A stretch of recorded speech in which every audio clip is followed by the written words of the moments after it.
all that stuff. All right, it's recording All now. right, let me. I'm on limited Wi-Fi right now because we've run out of unlimited data on our phones. We technically have unlimited data, but then it throttles down really slow. So if That's why it's choppy. yeah, Mute your camera, and your internet won't be used so much if everybody mutes their You don't have high speed at your house? I was just gonna say. it's 300 feet away from my house, and they want $6,500 to connect it. So you're gonna do it. Going through this thing, I was like, that needs to happen now. Yeah. Okay. if they're still doing it, they just have to trench it. It's right next to my property here. But anyway, I can mute my camera. I can do that. If everybody else mutes your cameras, it won't use so much of his data as well because he won't be doing video. I don't know if but will you be able to see my screen though? No, not if you're sharing your screen. But yeah, when you share your screen, we'll be able to see that, but we won't be able to see your face. Share my screen. Okay. All right. You can still I share. wanna do that. Share. Oh crap! I'm not doing what I'm meant to do. The audio is choppy because of your connection, not anybody else's. Because Ben was saying that his audio is real choppy. Mm-hmm. But I think that I think all of ours is choppy because of we run off of your streaming. Gotcha. Okay. All right. I'm going to do this. I'm going to share my screen. Present. Entire screen. All right. That's crazy. Infinite. There it is. Window. Okay. We got you. All right. Can you see it? Affirmative. Can you see? All right. Here we go. Here we go. All right.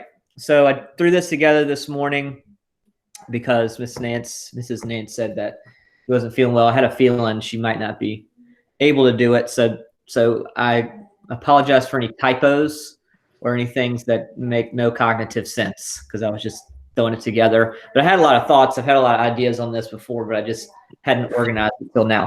But geofarming, we're going to talk about geofarming today. So what is geofarming? Geofarming is when the farming agent cultivates a geographic area or a niche, right? A geographic area or a niche, a certain type of buyer, seller, person, whatever, plants the seeds of interest in potential clients, nurtures those seeds until they become leads, and hopefully converts them into clients, buyers and sellers, right? So that's geofarming. We use analogies with farming. There's so many great analogies with farming. I love it. With real estate, with life, with all kinds of stuff. So a few points to hit here. The first thing is to choose your farm, right? And you have to know your product. Yesterday or 2 days ago, I woke up and there were about half of my tomato plants were dying or dead in our garden. And this is the first year I've planted a garden. I'm an extreme novice at this. So I'm like, this is interesting. Why did they die? I was reading the instructions on the little bag and I thought I did it right. So half of them died, half of them were alive. So I took some pictures and I joined a Virginia gardeners Facebook group. It has like thousands of people. Put a couple pictures on there. I said, somebody will be able to tell me what this is. Is it a fungus? Did I not plant it right? Whatever. And it blew up with a whole lot of internet shaming of you idiot, you didn't read, it's too early to plant tomatoes and all this stuff. And I was like, wow, okay, here we go. But it literally had 20 comments of the people saying the same thing. They were saying you need to wait till like Mother's Day to plant tomatoes. And they said, one person said, you wasted a lot of time and effort. You need to learn, you need to read more before you take action or something like that. I mean, they were like bashing me like, oh my goodness. Luckily, one person stood up and said, hey, at least he has the guts to ask questions. but what I learned was that every plant is different, right? Every plant is different. You can't just expect to plant some things in some types of soil, some things at certain times of year, and then that applies to all of them. There are certain plants we planted, strawberries, and I'm learning all this stuff, but like strawberries, they grow all year long, right? They grow all year long and they can't get frostbitten, which is what happened to my tomatoes. And you know, you have to understand your product in order to cultivate it. This is the point that I'm getting to, right? So you have to know who you're talking to. Who is your ideal client? You know, if you're trying to figure out your farm or your product that you're going to farm, you need to figure out who your ideal client is. Now, if you are, you know, kind of a country dude by heart like me, and you're trying to, you know, find a niche selling condos in the Fan or downtown, it might be a little bit difficult, right? But I can connect with people more easily who are looking for some land, who are looking for country living life, whatever it might be, right? And then if I'm trying to connect with, let's say that I, you know, hate playing golf, you know, I probably don't want to become the expert on golf communities, because I'm not going to passionately speak about it and talk about it and learn, you know, and understand it to market to the people who understand and know and love golf and golf communities.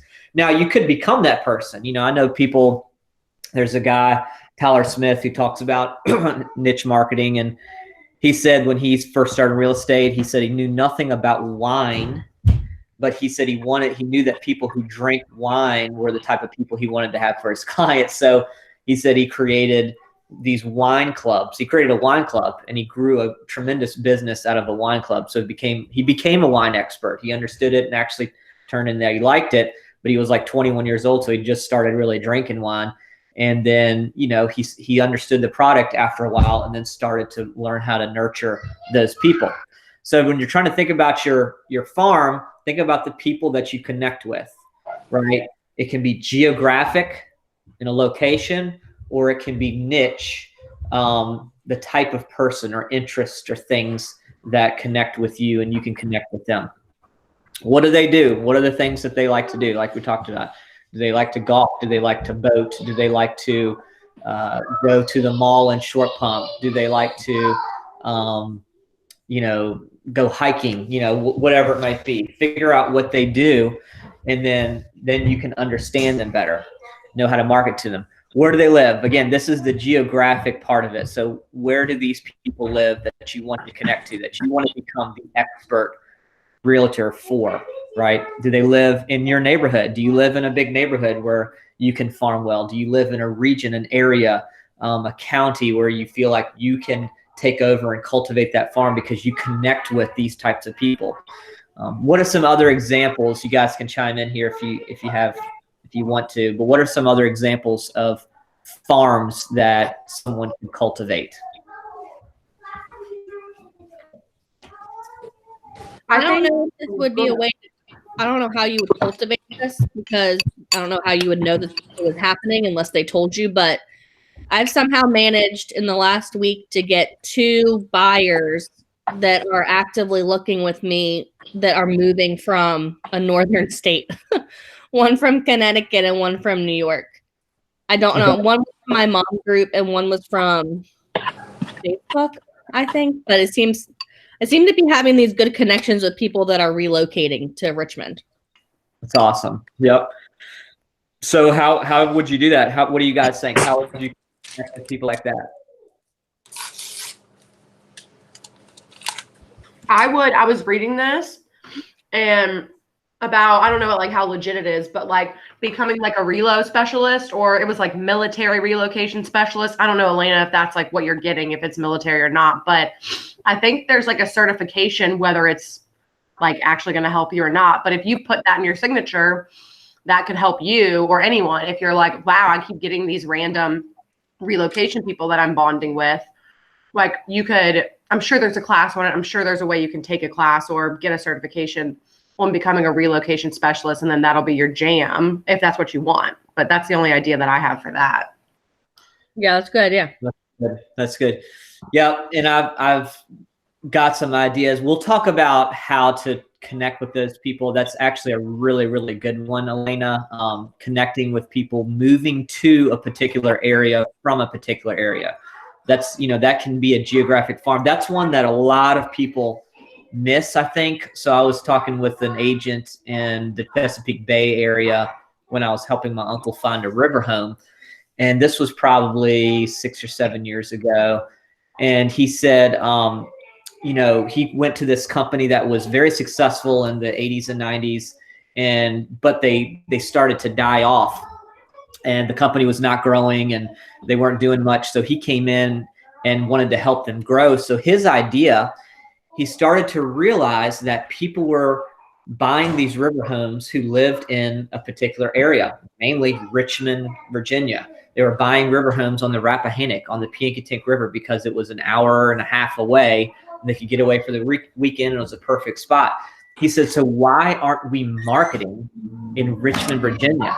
We're putting all of our ad dollars here in, you know, these Rappahannock River, you know, home buyer things. But the only people that are seeing them are the residents who are down here, and the few like fishermen and crabbers who really, you know, aren't buying these types of homes that they're looking for. So they started advertising in Richmond, and they started advertising in magazines and, you know, different print articles and stuff, which now you can do a lot more through digital media. But that was their farm. Their farm was 2 hours away. And so that can be, you know, a farm that once you figure out a niche, Elena, you can start to market there. We have a lot of people who moved to Goochland County from Maryland who are equestrian people, and I'll talk about this in a little bit, but that is a location, not here necessarily, but a geographic location, farming from one place to another. But that's good. So be thinking about this. The goal of this part is to get your brains thinking and trying to figure out where, you know, what your niche is, what your geographic farm should be. And I want you guys to write some notes down of some people you connect with, locations that you want to be the expert in, that kind of thing, or maybe a particular type of home. Maybe you're interested in working with investors. Maybe you like first-time home buyers, you know, whatever it might be. Figure out that farm. All right, you got to know your numbers. Know the numbers of this farm that you're going for. And let's say your farm is, let's say you live in a neighborhood with, I live in a neighborhood with 5 other people. You know, and if I said, okay, I want my farm to be this neighborhood of Walnut Ridge, and for these 5 people, right? And the average turnover rate is once every 7 years, a home sell, or you know, somebody sells a home. So if you do the numbers, you realize that that's not a very profitable farm, right? So you want to target something that you know the numbers. So how many homes are in this particular area? So let's say you want to be in where do you live, Nance? Ash Creek. Let's say Ash Creek. You know, you want to become the Ash Creek expert. I don't know. I think there's like 500 homes in there. There's like a lot of homes. But if you know the numbers of the homes, and then you know the turnover rate, right? Then you can start to understand how profitable this niche could be. Now, you can't assume that you're going to claim 100% of it, but if you can get up to 25% of your farm, you're doing really well, right? You're doing really well. 25, 50% would be crushing it, but 25% is actually a good goal to you're doing really well in a particular neighborhood where 25% of the homes are sold, you sell them, or you have one part of the transaction. They say you should shoot for neighborhoods with at least a 6% turnover rate, right? So 6 out of 100 homes sell a year, right? So if you have 500 homes in Ash Creek and they're hitting that percentage, then you have 30 home sales a year, which really would give you 60 transaction sides. But I think you're probably even more than that in one like that. But that's kind of one you want to look for, because again, let's say you have 500 homes and then you have a 1% turnover rate or 2% turnover rate. You just have such a small farm area that you're going for, then it's not that profitable. You need to find some place where these homes are selling. The average sale price and the profit to be made, again, you need to understand these numbers to know what your potential commissions are. You know, are they, you know, $200,000 homes? Are they $500,000 homes? This is also important because certain price ranges you will be able to target a little better. You'll be able to penetrate that market a little better. The higher end price ranges, it's tougher to get into because usually they've bought and sold several homes. They know agents, they know people that know agents and that kind of thing. Now you can become that, you know, farmer of that geographic niche or whatever it might be but that takes time. It takes a little bit of time. Any of this stuff takes time, but it takes a little longer to get into that space. Determining the size of your farm. These are some numbers just from recommendations I found online. If you're a newer agent, they say you should target between 250 and 500 homes. Seasoned agent, maybe 500 to 2,500. But obviously, this can be determined by the types of marketing that you're doing to it, and also your budget that you have. And why not bigger? Why not say, well, I want to go for 10,000 homes. I want to go for 20,000, or I don't want. One fear is like, I don't want people to think I only sell in this area, right? Well, what I've learned is when you stretch yourself too thin, you never get traction, right? It's like, it's just like we're going in so many different directions, and we're trying to be something to everyone. And what, somebody say something? So we're trying to be something to everyone, right? We're trying to be, this agent to these types of people and this agent to these types of people. And it just doesn't work, guys. It doesn't work. I'm not saying you're only going to sell homes to a particular niche or particular farm, right? That's not what's going to happen. But you need to have that bread and butter niche or geographic area that you do really well in. And you know what's going to happen? You're going to become that expert in that area, the neighborhood, whatever it might be. And then people are going to know you. They're going to know your name. They're going to say, oh, well, do you sell in Midlothian as well? Well, yes, absolutely, I do. And and then you go for it right there. But you got to have that niche first. Don't be scared of people pigeonholing you to that area. You need to be an expert in a particular area and then expand your kingdom, your marketing efforts. If you take, your ad dollars and spread them out too thin, again, you're not going to get people. People need to be hit several times in order to really make a decision to buy or sell, right? If you have, let's say you have $100 and then you put that into a Facebook ad where you hit, 10,000 homes, but it allows you to hit 10,000 people once. That would be less effective, much less effective than if you had $100 and you targeted 100 homes and you were able to hit them 10 times, right? Does that make sense? You'd be way more effective targeting those dollars. And determining your budget. A marketing plan without a budget will fail. You got to understand, how much money you can spend on this thing. You might be able to say, well, I really don't have any money. There's ways you can do it free. You might say, well, I've got $100 a month. You might say, I've got $1,000 a month, right? But you need to understand a budget, and you have to put a budget in place. Every good business has a budget in place for your marketing plan, and you guys run a business as real estate agents. You are running a business. You have to think that way. So you got to write on a budget. What am I going to do with these dollars? And it's like Dave Ramsey said. He's like, when I send my dollars out, he says, I expect them to capture other ones and bring them back to me, right? As like their little soldiers going out into battle. So that's what he expects. He expects them to come back, and you should expect that. When you send ad dollars out, you should say, what is, how many of those soldiers are you capturing and bringing back to me? So you need a target ROI, which is return on investment, right? If you're spending $100 a month towards something, and you need to know what your ROI is for that. And then you might be spending $50 here and then $50 there. And then you find out one ROI is twice as good as the other. So you allocate more money towards the better ROI, right? One point to note here, obviously, is real estate is the long-term game. So understanding your ROI can take some time. Let's say your budget is $100 a month, and you're shooting for at least a 5-to-1 ROI. I would say 10-to-1 is even better, but at least a 5-to-1. So every dollar you put in, you want to get $5 back, right? I mean, how long? Let's say your average commission is $5,000. How long would it take for you to even figure out if your $100 a month is giving you a 5-to-1 return? I mean, you're talking months, right? Months, if not going into years, to understanding if your ROI is even positive. But you have to be in it for the long-term game. My point is, you can't throw in a couple $100 a month into something and you're not getting a sale, you're not getting showings or whatever, and you're like, oh, this is not working, I got to try something else.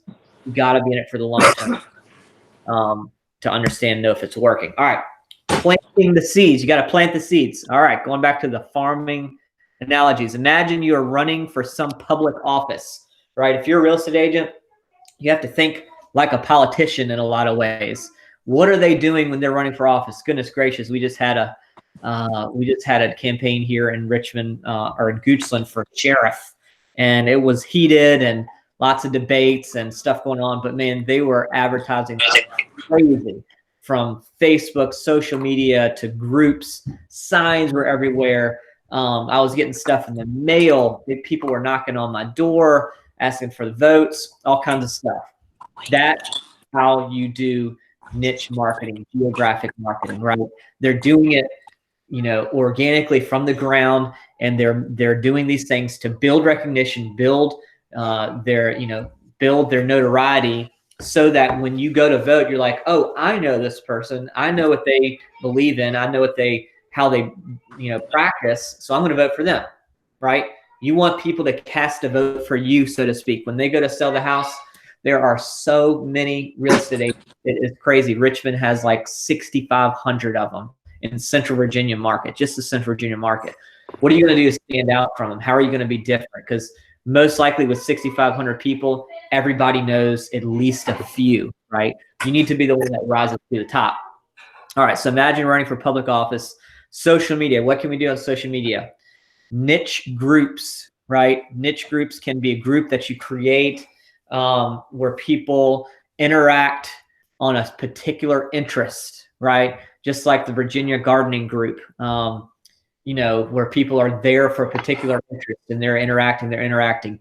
Now, it would have been very smart, and I don't know who created this group, the Virginia Gardeners, but the person who created it, if they had a product to sell, let's say it was a gardening product, I don't know, maybe they have, a nursery, or maybe they have, some kind of insecticide, or I don't know, whatever it might be. You create a group like that, then you build this huge audience, and then people come to it, and then, you're providing value. And then every once in a while, you throw in a little bit of what you do and what you sell, right? And Laura Edwards has created a group for King William Moms that's already bringing her business. And it's pretty awesome. She has, I don't know, a few hundred people, several hundred people on it right now. But she's been very careful about over marketing herself on it, because it's, you want it to grow organically, and people are there. The people who are on that page are posting more content than she is. So they're posting the content. If you guys aren't part of that page, go to it, King William Moms. You wouldn't really know that she's necessarily the one who created it unless you look a little bit into it, and then you do. But she put a couple things out there, and now it's growing to where she has a great audience. They like the product, they like the group, and she's able to create business out of it. Niche pages on social media, on Facebook, right? So pages are different. So pages, the public cannot comment, the public cannot create posts on, right? But the difference with a page is you can create ads, right? You can create ads on these pages. Let's say you were a golf person and you wanted to target golfers, right? You could create a niche page that was something about, golfers in Central Virginia, right? And you could, on this page, you provide tips and, good resources to links, whatever it might be, videos. And then every once in a while, you slip in a list of homes for sale on golf course communities, right? Because if it was just a page with only golf course homes, you'd probably lose people, right? But if you had a page where you're doing other things, and then you're providing that advertising a little bit, you're slipping it in there, then you get that audience. Again, the difference with pages is, one of the differences, you can advertise. So you can say, you can create this page, and you can put an ad out there to draw people to the page. You can target golfers. You can target geographic area. You can target all these kinds of interests. Draw your audience in, build your audience, and then every once in a while provide them with a list of golf homes or whatever it might be, if that's your niche.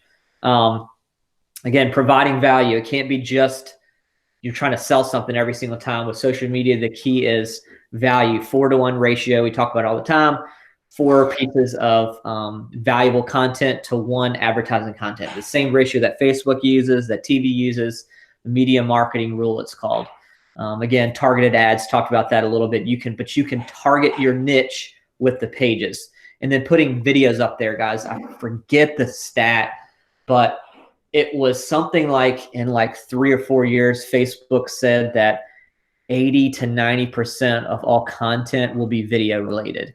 And if you think about it, just like 2 or 3 years ago, it was like just a small percentage, right, that you would see on Facebook, maybe 5%, but it's growing. So you need to get comfortable in front of your selfie camera. You need to get comfortable with videos, making something, just putting it out there. It doesn't have to be a perfect production.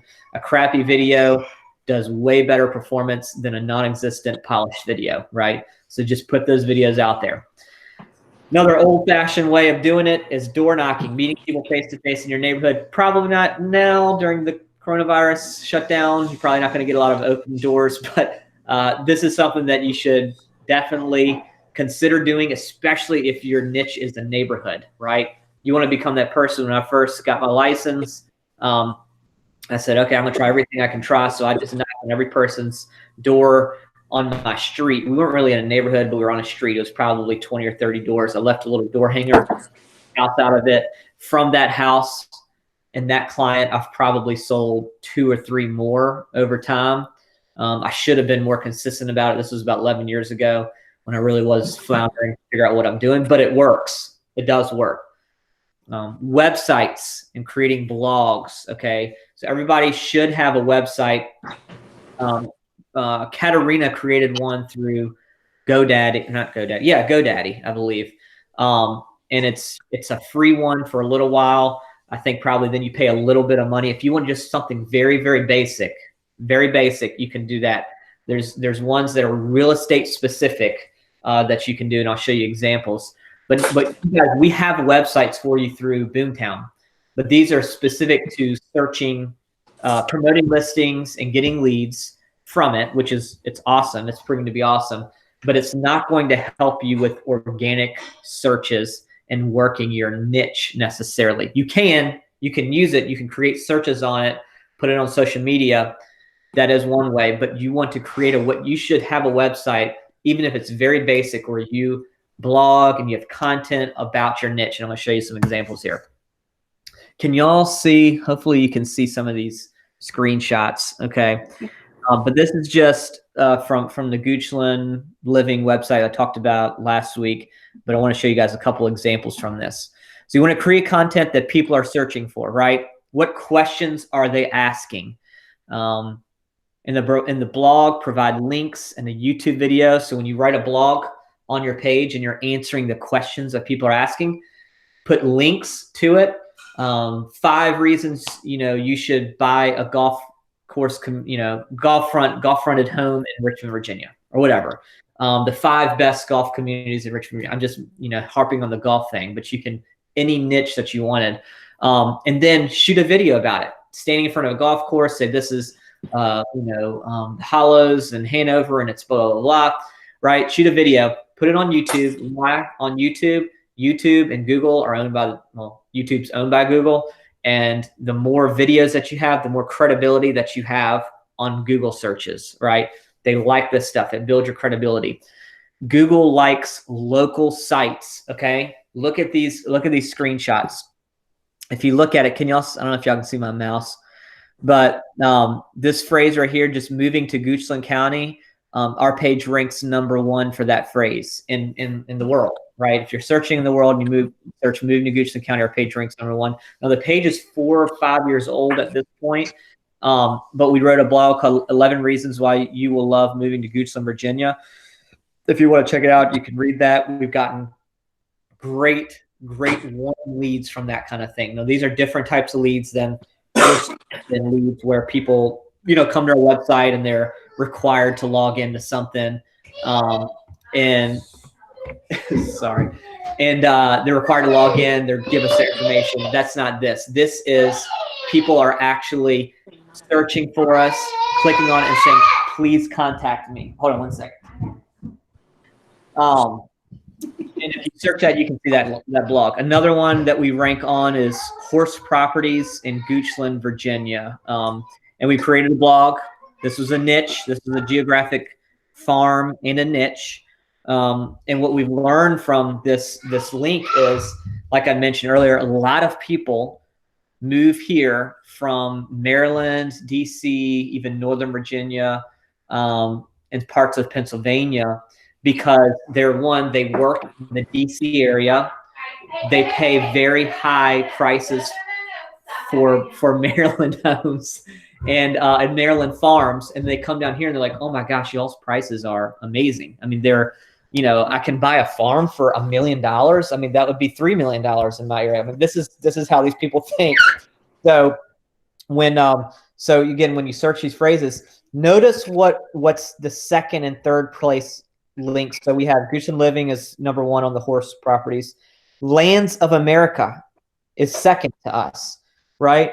So again, Google likes local. Now, Lands of America, oh my goodness, that's probably a huge site. It's probably got way more traffic than us. It's probably creates tons of leads and way more listings on there. But you know what? Google says people are searching Goochland.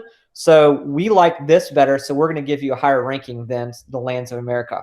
Horseproperties.net, Virginia Equestrian. We rank above all of these because we are hyper local in this.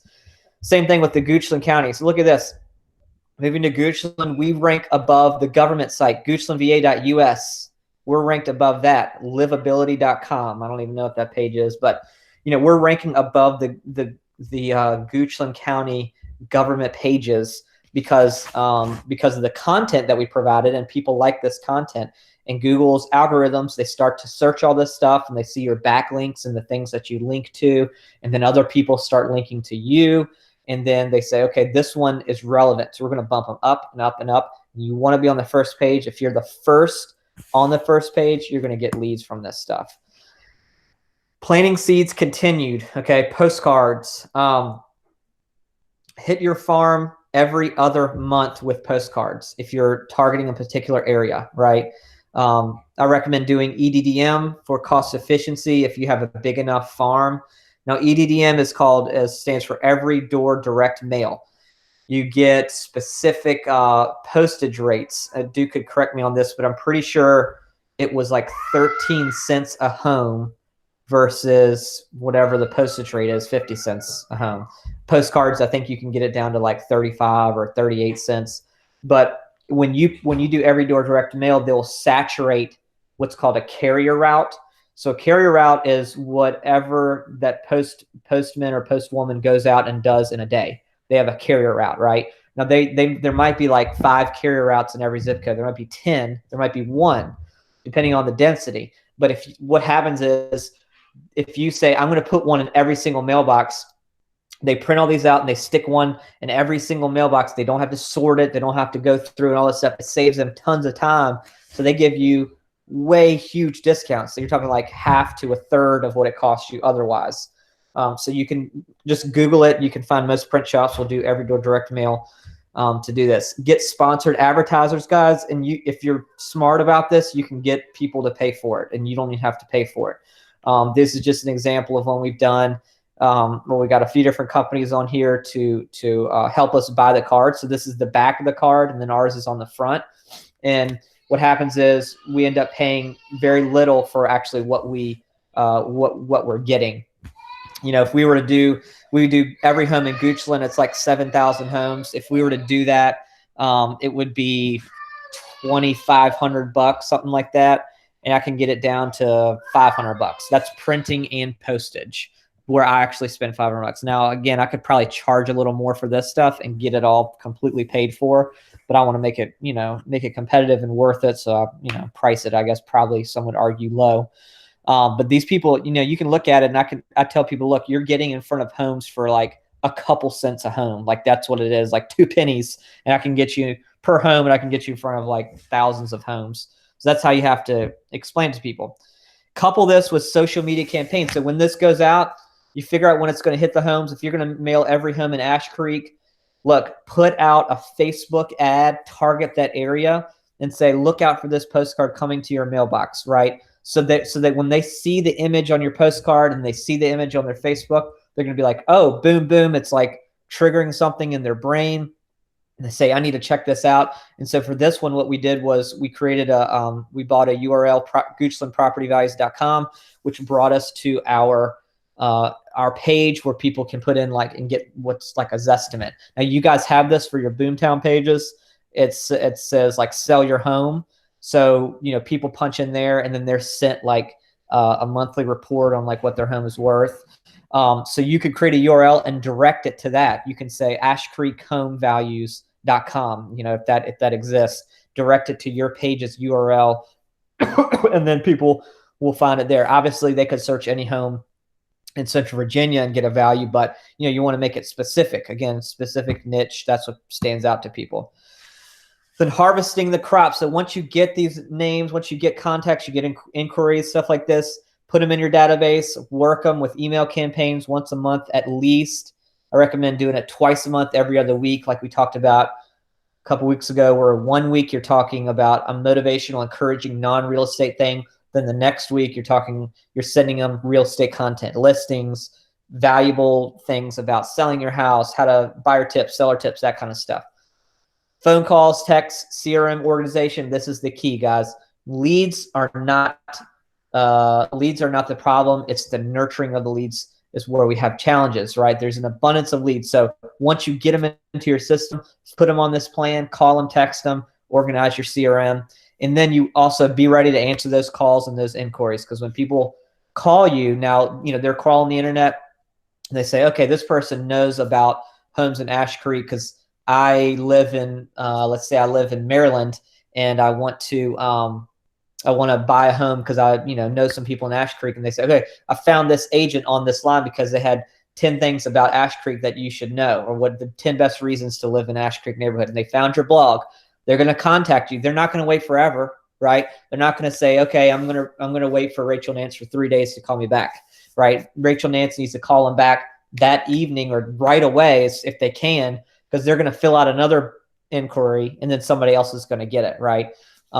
So the internet and all the marketing, all that stuff helps you, but you still have to have that speed to response to get it to work. You can target, I didn't talk about this, but just thinking about this, talking about it made me think about it. You can target people who are moving to Richmond from outside of the area on Facebook, right? So there's a little button that you click when you're picking your audience. You could say people who live in this area, or people who were in this area, or out-of-towners who were in this area, right? You could say people who live more than, I want to say it's like 100 miles away, something like that. That's how it determines out-of-towners. Like basically Facebook has an algorithm. So they're like, okay, and they know this stuff, guys. They know where you live. They know where you are. They know, you're you live in New York and then you're down here visiting family and you're on your phone. Facebook knows this stuff. And they're like, oh, okay, they're from New York. They're visiting this area. So I was in Nashville, Tennessee last summer visiting some friends, and I was just looking at real estate on like Zillow and stuff like that. All of a sudden, I get this ad from this agent there, and she's targeting me with these ads on Google and on Facebook that are saying, are you thinking about moving to Nashville? Here's some great reasons you should move to Nashville. Are you an out-of-towner? Are you blah, blah, blah? She knew it. She knew I was moving there. And we've done this too. So we've targeted people who are from out of the area. You draw a circle around a particular area. Let's just say Mechanicsville, and you say you're moving to Mechanicsville. Here's some great reasons why you should move to Mechanicsville. Are you from out of town? And what worked well is a video that said that. And I shot a couple videos that said, hey, traveler, how are you doing? I hope you're enjoying your stay here in Richmond, Virginia. If you're thinking about buying a house here, I'd love to talk with you about it. Here's a link to some homes for sale in this, whatever. You can do that. You can speak to those people in the videos. It's really, really cool. So you can work your farm and your niche that way. Questions? Are you guys still there? I've been looking at the screen the whole time. You guys. Yes. Okay. I have a question. Yeah. Well, just I don't know. So I'm on a bunch of like real estate women pages because go women, but just like being empowering, and everyone is talking about farming their neighborhood like in the past month because everyone's at home, right? So I'm like, okay, I definitely want to do that. But then they're like, it's all over the East Coast. So some people are in Florida and they're like, no one's opening the mail. Like people are giving me hate mail or sending them back because they see my face on a postcard. And they're like, how dare you try to market to me while we're under a pandemic and send me something. I don't know you. I don't know where it came from. And of course, you're going to get that no matter what. Yes. But I feel like that's made me hesitant. Obviously, I'm not going to go door knocking on my neighbors, but I follow so many people on social media and it's like they're still sending stuff out. And I don't know. I feel like I would get way too discouraged if someone were to be like, F you sent me this, you're going to give me sickness. And it's like, no, I'm not. I'm just trying to tell you I'm here. I heard a quote this morning. I read one on this, it's called Be Different Mastermind page. It said, if your marketing isn't making you uncomfortable, you're not doing it right. So basically he's saying you need to put yourself out there and make yourself vulnerable for that kind of stuff in order to be exposing yourself to enough people. That stuff's going to happen. It's just like, if you want to become president, the most powerful person maybe in the world, it literally means that you're probably going to have half the people hate you. Yeah. But you become president and you'll have a 50 million people love you. So that's just what's going to happen. I mean, I sent a postcard out one time and somebody called us and they were like so like shocked, frustrated, angry, and like appalled that I had their address. They were like, how did you get my address? I mean, they were upset. I'm like, ma'am, it's public information. It's just, you're one of 7,000 people I sent a postcard to. She said, take me off of your list right now. I was like, okay, like, I don't even know how to begin to sort through 7,000 people and take you off the list. But that's just going to happen. You know what I'm saying? Like stuff like that's going to happen. And, you put out Facebook ads, you do it enough, people are going to start, trolling you. People are going to start saying, stop following me around, get off my Facebook. I'm like, okay, Dingy, you can mute it. You can hide this ad. I'm not going to say, I'm not going to send it to this one person because you can't just say, don't send to this Bob Smith guy because he doesn't like seeing my ad. That stuff's going to happen. You're going to have to be able to be in a position to be uncomfortable. You're going to have people who are right now, yes, overly sensitive to what's going on. You need to use your brain and be sensitive, obviously, to people, and use your brain and your heart. But postcard marketing, oh my goodness, and social media marketing, I mean, I would say door knocking would probably be the one thing I would say right now is probably not the greatest thing. Unless you're knocking on people's door and just saying, hey, I'm your neighbor. Can I do anything for you? Do you need anything? I would say all other forms of advertising are fine. Now, you might have to change your language a little bit. You might have to reference what's going on in these trying times that we're all going through together. A lot of people have questions about what's happening to their home values. I'd love to be a resource to tell you what's happening to your home value. I don't know. Reference it somehow, but use the language in that area. Does that make sense? But don't be scared. People are always haters. I think that I just, like you said, you maybe I just don't take to like pretend bullying super well. Like, because you said all those people were so mean to you for no reason about your gardening thing. Like, that's so mean. Like, people need to be nicer. But yeah, I just need to like man up, put on my big girl panties, and just. It hurts. I'm like, why are they doing that? What is and they do that. You got to realize people do that because they feel small. They feel like nobody respects them, and they're trying to take it out on somebody else. They're like, it's probably a guy sitting at home. He's like, well, my wife doesn't listen to anything I say, so I'm going to tell this guy he's an idiot, and he'll listen to me. I don't know. I got his satisfaction. That's all that I had, though. Gotcha. I thought that was really good stuff. Any other questions or anything? I like it. Good stuff, Daniel. Cool. Thanks, Daniel. All right, guys. Sounds good. Well, Duke has recorded it. If you have any other thoughts or questions on how to do or implement any of this stuff, let me know. It's a long-term game. It's longer than obviously receiving a Zillow call, but it builds a brand and a foundation for your business like really nothing else. Find your niche, find your farm, and market to it. So, all right, that's what I got. Thank you guys. And Bye. we'll have the meeting tomorrow at 9:15. And we'll see you guys then. Bye. Thank you. All right, see ya. All right, peace.